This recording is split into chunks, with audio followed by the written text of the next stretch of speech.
Okay, welcome back to the Lung Coach Asthma Education Home Study course. Welcome. Our first lesson, we are going to talk about the 4 pillars of asthma care. And these are 4 areas of focus that you need to address and learn about in order to properly manage asthma, either in your child or in yourself if you're a teenager or a young adult or even an adult watching this for the first time.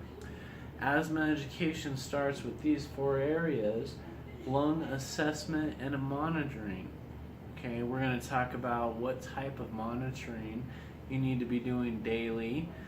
Most importantly, we want to talk about getting in and being diagnosed if you haven't been already, or if your child is at an age around 8 years old where they can make diagnoses.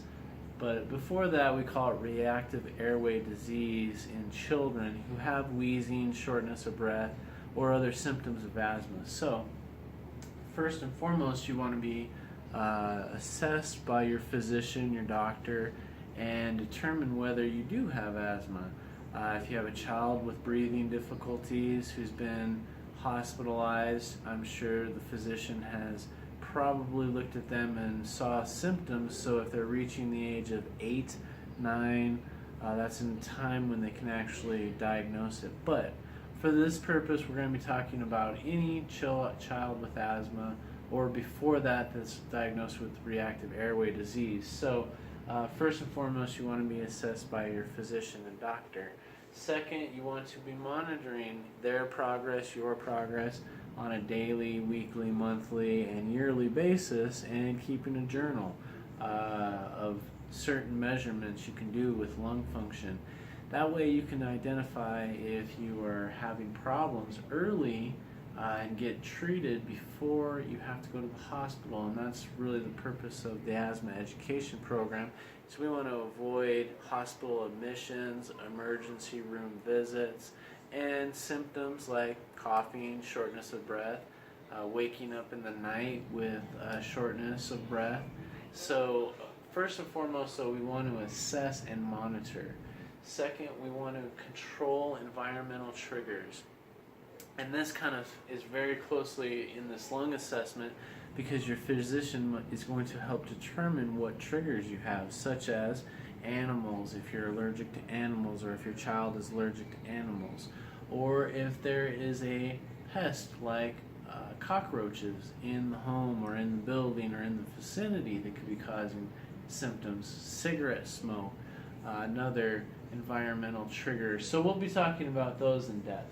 And medication. What type of asthma medication should you be on, your child be on?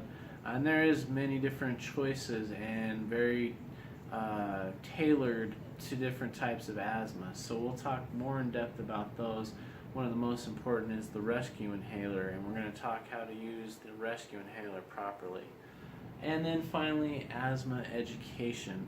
And that's why you're here, is to learn how to properly manage your asthma or your child's asthma. So we will be diving into these areas in more depth on later videos. But let me talk a little bit more about these 4 areas. You know, one of the things with assessment and control we're going to be talking about is peak flow measurements. And this is a device that if you've already been diagnosed with asthma, your physician should have given you one, or you can get one now at Walgreens. Walmart, I think, has them in some areas, or you can go online and order them on Amazon. You can just type in peak flow meter. This is a very useful tool that we're going to be talking about how to correctly use and how to monitor with a journal when you have difficulties. For example, let's say you're out at the fairgrounds and your child is starting to wheeze and have trouble when there's a lot of hay or something kicked up by the animals. You may discover that in that time that you or your child has an allergic trigger to maybe hay, maybe to the animals. But writing that down will help you figure that out, and you and your physician in the assessment part of asthma care. And ultimately the goal is to reduce impairment symptoms, things like waking up, coughing in the middle of the night, if your child has hard times exercising. And we want to identify this early on as well.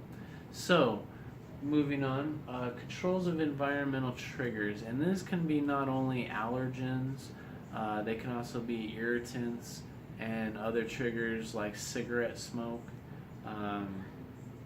We would also going to talk about fires. In Colorado, we get very dry out here, and there's a lot of fires that can happen in the summer, and that triggers a lot of asthma attacks. So we'll talk about that. And on the asthma education, there's lots of great sources. Most of this information in my program came from the Allergy and Asthma Foundation, which you can find that online, and I'll provide references on my website to links that you can go to. The National Institute of Health and also the Heart, Lung, and Blood Institute all have great information on asthma management, which a lot of this comes from. So I'll provide links on these lessons so you can go right to their websites and download material and exercises and great ideas for managing asthma with children. So when we go into the lessons, we're going to talk a little bit more about these 4 areas, the 4 pillars of asthma care. And on a final note, one of the first things you want to do, and we're going to have an exercise at the end of each lesson that you should write down and you want to get started on, and that is making your first appointment with your physician for your child or yourself to assess your asthma. And when we talk about how many times a week you have symptoms and need your rescue inhaler, how many times you wake up in the night with shortness of breath, how limited you are on your physical activities, are just some of the areas. So you want to get that first initial appointment in, also so you can get the peak flow meter and get a baseline where you're at. Some asthma, you're very low in function early on, and you can't get normal predicted values for your age and height in your lung function testing. So you want to get in and do that very first thing. So that is your first lesson, is plan on your first physician visit to assess your asthma and or your child's asthma and come up with a care plan.